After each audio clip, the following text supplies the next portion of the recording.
ನಿಮಗೆ ನಿಮ್ಮ ಮನೆಯವ್ರಿಗೆ ಹೆಲ್ತಿ ಆಗಿರೋ ಸ್ನ್ಯಾಕ್ಸ್ ಕೊಡಬೇಕು ಅಂತ ಅನ್ಕೊಂಡ್ರೆ ಈ ಸ್ನ್ಯಾಕ್ಸ್ನ ಟ್ರೈ ಮಾಡಿ ನೋಡಿ, ತುಂಬಾ ರುಚಿಯಾಗಿ ಬರುತ್ತೆ. ಇಲ್ಲಿ ನೋಡಿ, ನಾನು ಹಲಸಿನ ಬೀಜ ತಗೊಂಡಿದ್ದೀನಿ, ಒಂದೆರಡು ದಿನ ಒಣಗಿಸಿದ್ದೀನಿ. ಒಣಗಿಸಿಲ್ಲ ಅಂದ್ರೂ ಆಗುತ್ತೆ, ನಿಮಗೆ ಟೈಮ್ ಇದ್ರೆ ಒಣಾಕ್ಬೋದು. ಅದನ್ನ ಬೇಯಿಸ್ಕೊಂಡಿದ್ದೀನಿ. ಬೇಯಿಸ್ಕೊಂಡ್ಬಿಟ್ಟು ಒಂದು ತಟ್ಟೆಗೆ ಹಾಕೊಂಡು ಚೆನ್ನಾಗಿ ಸ್ಮ್ಯಾಶ್ ಮಾಡ್ಕೋಬೇಕಾಗುತ್ತೆ. ಅದು ಪುಡಿ ಪುಡಿ ಆಗಬೇಕು, ಅಲ್ಲಿವರೆಗೂ ಚೆನ್ನಾಗಿ ಸ್ಮ್ಯಾಶ್ ಮಾಡ್ಕೊಳ್ಳಿ. ನಮಗೆ ಎಲ್ಲರಿಗೂ ಗೊತ್ತಿದೆ ಹಲಸಿನ ಬೀಜ ತುಂಬಾ ಆರೋಗ್ಯಕ್ಕೆ ಒಳ್ಳೇದು ಅಂತ. ಅದು ಏನೇನಕ್ಕೆ ಉಪಯೋಗ ಆಗುತ್ತೆ ಅಂದರೆ ಬೋನ್ಸ್ನ ಗಟ್ಟಿ ಮಾಡೋದಕ್ಕೆ, ಹಾರ್ಟ್ ಪೇಷಂಟ್ಗಳಿಗೆ, ನಮ್ಮ ಹೇರ್ ಬೆಳೆಯೋದಕ್ಕೆ, ಗ್ರೋತ್ ಆಗೋದಕ್ಕೆ ತುಂಬ ಹೆಲ್ಪ್ ಮಾಡುತ್ತೆ. ಹಾಗೇನೆ ನಮ್ಮ ಸ್ಕಿನ್ಗಳನ್ನ ಚೆನ್ನಾಗಿ ಇಟ್ಕೊಳ್ಳೋದಕ್ಕೂ ಅಷ್ಟೇ ಹೆಲ್ಪ್ ಮಾಡುತ್ತೆ. ತುಂಬ ಆರೋಗ್ಯಕ್ಕೆ ಒಳ್ಳೇದಿದು. ಇವಾಗ ನೋಡಿ, ಕೈಯಲ್ಲಿ ಒಂದ್ಸಲ ಚೆನ್ನಾಗಿ ಕಲಿಸ್ಕೊತಾ ಇದ್ದೀನಿ. ನಾವು ಚಪಾತಿ ಹಿಟ್ಟನ್ನ ಕಲಿಸ್ಕೊತೀವಿ ನೋಡಿ, ಆ ರೀತಿ ಒಂದು ಸ್ವಲ್ಪನೂ ಉಂಡೆ ಗಂಟು ಇಲ್ದಂಗೆ ನೀಟಾಗಿ ಕಲಿಸ್ಕೋಬೇಕಾಗುತ್ತೆ. ನಾವು ಹಿಂಗೆ ಒಂದಿಡಿ ಹಿಂಗೆ ಇಟ್ಕೊಂಡ್ರೆ ಅದು ಗುಪ್ಪು ಕುತ್ಕೋಬೇಕು, ಆ ರೀತಿ ಕಲಿಸ್ಕೋಬೇಕು. ನೋಡಿ, ಇವಾಗ ಕಲಿಸ್ಕೊಂಡಿದ್ದಾಗಿದೆ. ಅದಕ್ಕೆ ಒಂದು ಈರುಳ್ಳಿ ಉದ್ದುದ್ದಕ್ಕೆ ಸಣ್ಣದಾಗಿ ಹೆಚ್ಕೊಂಡು ಹಾಕೋತಾ ಇದ್ದೀನಿ. ಅದನ್ನು ಅಷ್ಟೇ ಚೆನ್ನಾಗಿ ಮಿಕ್ಸ್ ಮಾಡ್ಕೊಳ್ಳಿ. ಹಲಸಿನ ಬೀಜದ ಜೊತೆ ಚೆನ್ನಾಗಿ ಮಿಕ್ಸ್ ಮಾಡ್ಕೊಬಿಟ್ರೆ ಅದು ಕಟ್ಲೆಟ್ಟು ತುಂಬಾ ರುಚಿಯಾಗಿ ಚೆನ್ನಾಗಿ ಬರುತ್ತೆ. ಇದಕ್ಕೆ ಹೆಚ್ಚಾಗಿ ನೀರು ಹಾಕೋ ಅವಶ್ಯಕತೆನೂ ಇಲ್ಲ. ನಾವು ಬೇಯಿಸಿರೋ ಅಂತ ಬೀಜ ತಗೊಂಡಿದ್ದೀವಿ, ಹಾಗೇನೆ ಈರುಳ್ಳಿನಲ್ಲೂ ತುಂಬಾ ನೀರಿರುತ್ತೆ, ಅದು ಬಿಟ್ಕೊಳ್ಳುತ್ತೆ. ಇವಾಗ ನಾನು ಹಸಿರು ಮೆಣಸಿನಕಾಯಿ ಹಾಕೊತಾ ಇದ್ದೀನಿ, ಒಂದೆರಡು, ಸ್ವಲ್ಪ ಕೊತ್ತಂಬರಿ ಸೊಪ್ಪು, ರುಚಿಗೆ ತಕ್ಕಷ್ಟು ಉಪ್ಪು ಹಾಕೋತಾ ಇದ್ದೀನಿ.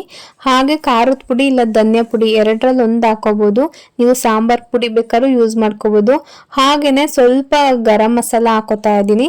ಗರಂ ಮಸಾಲ ಇಲ್ಲಾಂದ್ರೆ ಚಿಕನ್ ಮಸಾಲ ಬೇಕಾದ್ರೂ ಹಾಕೋಬಹುದು.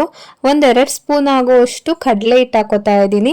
ನಿಮ್ಗೆ ಎಷ್ಟು ಬೇಕೋ ಅಷ್ಟು ಹಾಕೊಳ್ಳಿ. ನಾನು ಒಂದು 3-4 ಜನ ತಿನ್ನೋವಷ್ಟು, ಒಂದು 4 ಬರುತ್ತೆ 4 ಜನಕ್ಕೆ, ಅಷ್ಟನ್ನ ನಾನು ಮಾಡ್ಕೋತಾ ಇದ್ದೀನಿ. ನೀವು ಜಾಸ್ತಿ ಮಾಡೋದಾದ್ರೆ ಕ್ವಾಂಟಿಟಿನ ಜಾಸ್ತಿ ಮಾಡ್ಕೊಳ್ಳಿ. ನೋಡಿ, ನಾನು ಒಂದು ಸ್ವಲ್ಪನೂ ನೀರು ಹಾಕಿಲ್ಲ, ಎಷ್ಟು ಚೆನ್ನಾಗಿ ಆಗಿದೆ ಅಂತ.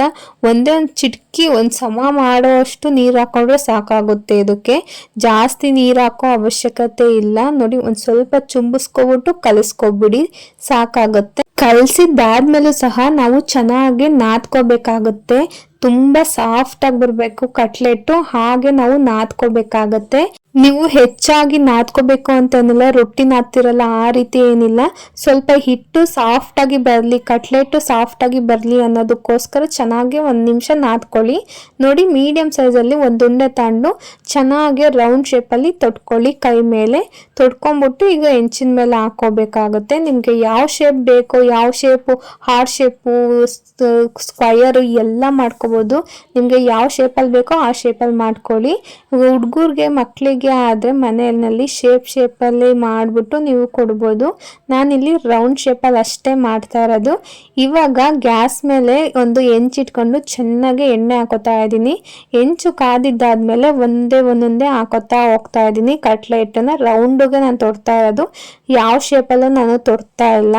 ಇವಾಗ ಎರಡು ಕಡೆನೂ ಚೆನ್ನಾಗಿ ಬೇಯಿಸ್ಕೋಬೇಕಾಗುತ್ತೆ. ಬ್ರೌನ್ ಕಲರ್ ಬರಬೇಕು, ರೋಸ್ಟ್ ಆಗಬೇಕು, ಅವಾಗಲೇ ಸಖತ್ತಾಗಿರುತ್ತೆ ರುಚಿ.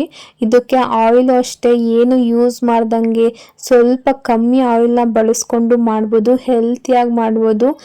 ಇನ್ನು ಹಲಸಿನ ಬೀಜ ಅಂದರೆ ಕೇಳೋದೇ ಬೇಕಾಗಲ್ಲ, ಅಷ್ಟು ಹೆಲ್ತ್ ಬೆನಿಫಿಟ್ಸ್ ಇರುತ್ತೆ. ತುಂಬ ಆರೋಗ್ಯಕರವಾಗಿರುವಂಥ ಸ್ನ್ಯಾಕ್ಸ್ ಅಂತಲೇ ಹೇಳ್ಬೋದು. ನೋಡಿ, ಈ ರೀತಿ ಒಂದೊಂದೇ ಮಗ್ಚಾಕೊಂಬಿಟ್ಟು ನೀಟಾಗಿ ಎರಡು ಕಡೆನೂ ಬೇಯಿಸ್ಕೊಂಬಿಟ್ರೆ ತುಂಬ ರುಚಿಯಾಗಿರುತ್ತೆ. ಅದು ಗರ್ಗರಿಯಾಗಿಲ್ಲ ಅಂತ ಅಂದ್ರೂ ಸಾಫ್ಟ್ನೆಸ್ ಆಗಿ ತುಂಬ ರುಚಿಯಾಗಿರುತ್ತೆ. ಇದಕ್ಕೆ ಗ್ರೀನ್ ಚಟ್ನಿ, ರೆಡ್ ಚಟ್ನಿ, ಇಲ್ಲ ಸಾಸು, ಮಯೋನಿಸು ಯಾವುದರ ಒಂದು ಸೈಡಲ್ಲಿ ಇಟ್ಕೊಂಡು ತಿಂತಾ ಇದ್ರೆ ಅಷ್ಟು ಚೆನ್ನಾಗಿರುತ್ತೆ, ತುಂಬ ರುಚಿಯಾಗಿರುತ್ತೆ. ಈ ರೆಸಿಪಿನ ಒಂದ್ಸಲ ನೀವು ಮನೇಲಿ ಟ್ರೈ ಮಾಡಿ ನೋಡಿ. ಈ ರೆಸಿಪೀಸ್ಗಳನ್ನ ಮಕ್ಕಳಿಗೆ ಟಿಫನ್ ಬಾಕ್ಸ್ ಸ್ನ್ಯಾಕ್ಸಿಗೋಸ್ಕರ ಕಳಿಸ್ಬೋದು, ತುಂಬ ರುಚಿಯಾಗಿರುತ್ತೆ. ನೀವು ಟೈಮ್ ಪಾಸಿಗಾಗಲಿ, ಈವ್ನಿಂಗ್ ಸ್ನ್ಯಾಕ್ಸ್ಗಾಗಲಿ ಅವಾಗಲೂ ಅಷ್ಟೇ ಬಳಸ್ಕೋಬೋದು. ನೋಡಿ, ಈಗ ಆಗಿದೆ, ನಾನು ತೆಗೆದಿಟ್ಕೋತಾ ಇದ್ದೀನಿ. ತುಂಬ ರುಚಿಯಾಗಿ ಬಂದಿತ್ತು, ಮಾತ್ರ ಸಖತ್ತಾಗಿದೆ. ನೀವು ಮಸ್ಟ್ ಟ್ರೈ ಅಂತಲೇ ಹೇಳ್ತೀನಿ. ಈ ವಿಡಿಯೋ ಇಷ್ಟ ಆಯಿತು ಅಂದರೆ ಲೈಕ್ ಮಾಡಿ, ಶೇರ್ ಮಾಡಿ, ನನ್ನ ಚಾನಲ್ನ ಸಬ್ಸ್ಕ್ರೈಬ್ ಮಾಡ್ಕೊಳ್ಳೋದಂತೂ ಮರಿಬೇಡಿ. Thank you.